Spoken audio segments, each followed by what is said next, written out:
It's smart to ask for advice, but it's not always wise to take it. Hi everybody, my name is Greg Crable and this is my podcast, Something I Learned Yesterday, where I take one issue, usually from the world of publishing, not today, and explain it in 3 or 4 minutes.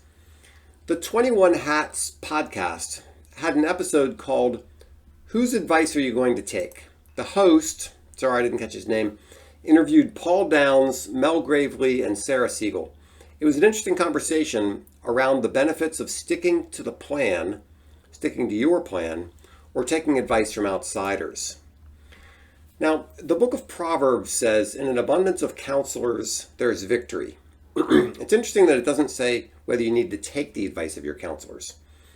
And from the Everything I Need to Know in Life I Learned from Star Trek file, in the episode called Dagger of the Mind, Dr. Helen Noel asks why Captain Kirk asked for his advice if he didn't intend to follow it, to which Dr. Tristan Adams said, one of the advantages of being captain, doctor, is being able to ask for advice without necessarily having to take it. What's particularly interesting about that is that, as a general rule, you have to be fairly willful and independent to go into business. Mavericks start businesses. Willful, independent people aren't known for asking advice. Sarah Segal says she's hesitant to take advice. When it comes down to it, she says, nobody knows your business the way you do. Now, Paul Downs added that even smart, experienced people can give you bad advice, and he gave some examples. Mel Gravely seemed to find a middle path. He was talking about the advantages of having a board of directors. The board gives you an outside perspective, but it's an informed perspective, which is an important distinction.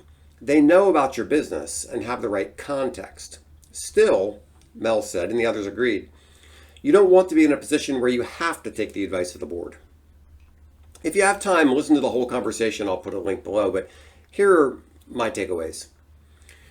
It's good to be challenged, so long as challenges make you think rather than get defensive. Somebody on the outside might see a big glaring gap in your plan that you can't see because you're too close to it. If you want to do something, you have an emotional investment in it which clouds your judgment. An outside advisor doesn't have that bias. Getting advice can slow you down, which is annoying. But remember, fools rush in. Make a distinction between advice and informed advice. And then finally, you're the captain. You can ask for advice and choose not to take it. So those are my thoughts for today. I hope that was helpful. If there's something I can do to help you with your business, please give me a call. You'll see my contact information on the next page. Thanks so much.